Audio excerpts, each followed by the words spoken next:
खूप दिवस झाले की मी बघत नव्हती, खात होतो आम्ही इथलेच, पण गुडातले बघत नव्हती. बघा ना किती पावडर करून ठेवलं आहे. सोंडे झाले आहेत, सोंड्यांनी सगळं उकरून ठेवलं गहू. तर आता थोडेसे हे सोंडे काढून फेकते आणि मग उन्हामध्ये टाकते. कारण उन्हामध्ये स्लॅपवर कोणी पण काही पण वाढवतो आणि हे सोंडे स्लॅपभर पसरले ना तर मग दुसऱ्यांच्या इथे पण जातात. म्हणून म्हटलं थोडासा एक हात मारून घेते आणि नंतर सुकवते. तर पहिले चाळून घेते. चाळणी पण नाही आहे माझ्याकडे, मग हे चाळणं आहे तिच्यानेच मी चाळून घेते. बघा किती पावडर निघाला आहे, म्हणजे किती सारा गहू सोंड्यांनी भुंगा केला असेल. नमस्कार मंडळी, मी माधुरी आपल्या सगळ्यांचे अगदी मनापासून स्वागत करते. बऱ्याच दिवसापासून आपला ब्लॉग आला नाही आणि इकडे तिकडे जाण्यात मंडई जत्रामध्ये दिवस गेले आणि व्हिडिओ शूट केला होता. तर म्हटलं चला आपण आता ब्लॉग एडिट करूया आणि सोडूया. भरपूर दिवसाचे गहू आहेत, इथलेच खातो पण लक्ष नाही दिलं, त्याच्यामुळे भुगा करून ठेवला आहे सोंड्यांनी. ते नीट करून घेतले, थोडंसं चाळून वगैरे घेतलं, उन्हामध्ये सुकवून घेतलं. आणि दुसऱ्या दिवशी होती आमच्या गावची मंडई आणि मंडईच्या दिवशी मग गिरणी वगैरे बंद असेल म्हणून आदल्या दिवशीच मी दळायला घेऊन जाणार होती आणि त्या दिवशी आई पण येणार होती. तिच्या आधी दळण करून घेते म्हटलं, मग आल्यावर गप्पा गोष्टी होतात. राशनचे गहू कधी चांगले असतात कधी चांगले नसतात, पण चांगलेच होते. माझ्याकडे गहू होते ते, पण दिवस भरपूर झाले आणि इकडे खाली जमिनीवर थंड जागेमध्ये ठेवलं की जरा सोंडे वगैरे होतातच. ते नीट करून घेतले, सुकवून घेतले. 2 दिवस तर उन्हामध्येच ठेवलं, फक्त हात 3-4 दिवस उन्हामध्येच ठेवलं गहू. फक्त हात फिरवायला जात होती, कारण उलटून पालटून गहू सुकले पाहिजे. आणि सोंडे वगैरे होते तर ते तर आधीच चाळून घेतलं होतं, स्वच्छ करून घेतलं, त्याच्यानंतरच सुकवलं होतं.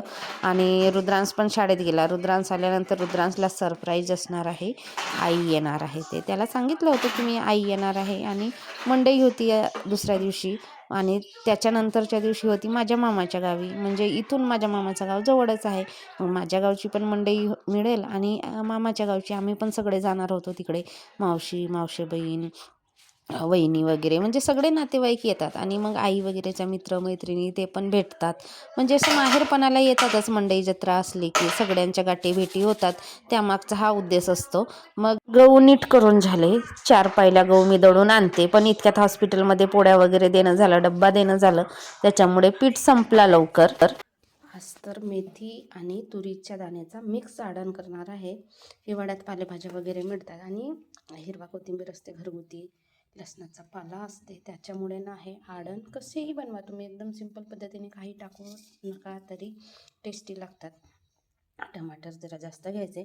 टमाटर हे देशी आहेत, जे विलायती टमाटर आहेत ना ते नाही आहेत, देशी आहेत, आंबट आहेत. त्याच्यामुळे मी 2 टमाटर घेतलेले आहेत बारीक बारीक चिरून. मेथी भाजी स्वच्छ धुवून घेतली, तुरीचे दाणे घेतले थोडेसे. आणि 1 पाव मेथीची भाजी आणली ना तर पातळ भाज्या करायच्या असतील तर 2 भाज्या तर नक्कीच होतात. आणि मी इतक्यात पुष्कळ आडण बनवते. रुद्रांशचे पप्पा म्हणतात इतके दिवस आडण नाही खाल्ले, ते सगळे उणीव भरून काढते, एवढे तू आठवड्यातून 2दा आडण करते. मग आता भाजी आहे तर काय करायची, फेकून द्यायचं का? सुकी भाजी पण खाऊ वाटत नाही आणि पातळ आडण केलं तर एकदम टेस्टी लागतो.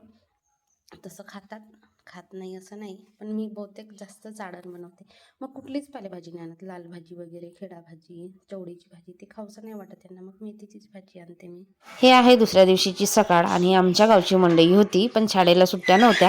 फक्त जिल्हा परिषद शाळांना सकाळची शाळा होती, कारण का तर ते बाजारवाडीमध्ये असतात म्हणून. आणि तिथेच बाजारवाडीमध्ये मग कार्यक्रम होतात मंडईचे, दंड्या, तमाशा, लावण्या, दिवसभर खूप छान छान कार्यक्रम होते त्या दिवशी. मग सकाळी मी पटकन आवरून घेतलं, लवकर कामं केलं आणि दिवसभर हे कार्यक्रम असतात ना, दंडार तमाशा छान छान असतात, त्याच्यामुळे बघायला पण छान वाटते. रात्री तर थंडी वाटते, त्यामुळे रात्री जायची इच्छा होत नाही. गावावरून आईने आणले होते अळूचे पानं, तर वड्या बनवायच्या होत्या. भरपूर दिवस झाले की मी पण गावाकडे गेली नाही आणि माझ्या सासरी तर अळूचे पानं काहीच राहत नाही. मातीच्या घरांना पण सगळं पोकर करून दिलं, घुस लागली आहे त्याच्यामुळे तिकडून आणण्याचा प्रश्नच येत नाही. आणली तर मग माहेरून, मी गेली किंवा कोणी आलं तर मग वड्या खायला भेटतात. तर आई आली त्यावेळेस आणलं होतं तिने. पानं स्वच्छ धुवून घेतली आणि तांदळाचं पीठ, बेसन पीठ, तिखट, मीठ, हळद हे सगळं टाकलं, पीठ भिजवलं आणि अशा पद्धतीने आम्ही वड्या गुंडवल्या. आणि आम्हाला पण कार्यक्रम वगैरे बघायला जायचं होतं, त्याच्यामुळे पटपट करायचं होतं काम. तर जेवण वगैरे झालं होतं दुपारी आणि त्याच्यानंतर वड्या गुंडवल्या मी आणि आई दोघींनी मिळून पटपट गुंडवल्या, पटपट शिजवल्या आणि रुद्रांसाला शाळेतून 3 वाजता आणि निघालो आम्ही कार्यक्रम बघायला. तोपर्यंत तर घरातलीच कामं झाली, गप्पा गोष्टी आणि हलका दिवस आहे त्याच्यामुळे दिवस पण लवकर जातो. कसं जातो काय जातो ते पण समजत नाही आपल्याला कामामध्ये. पानाच्या वड्या म्हणजे सगळ्यांचा आवडता विषय असतो, सगळ्यांना आवडते ही डिश, मग लहान असोत मोठे असोत, कारण टेस्टीच वाटते.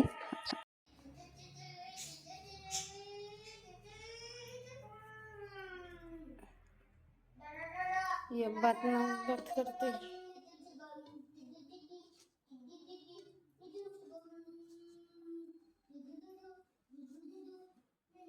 उच्चीवाली बिचार टाकले असतीस.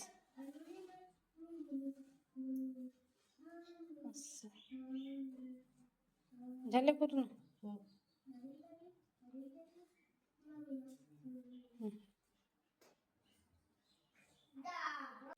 मेरे आई की नहीं सुनता.